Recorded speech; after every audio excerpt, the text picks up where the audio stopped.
मिलबो चोरी चोरी तोहरा से गोरी। पागल कइले रूपवा बा तोरी मिलबो चोरी चोरी तोहरा से गोरी। पागल कर दे की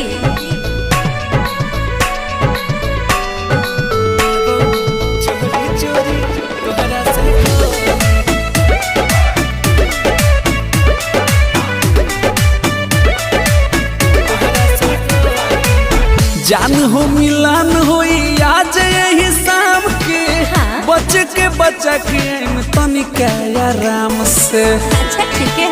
हल्का मिले रही की बड़ा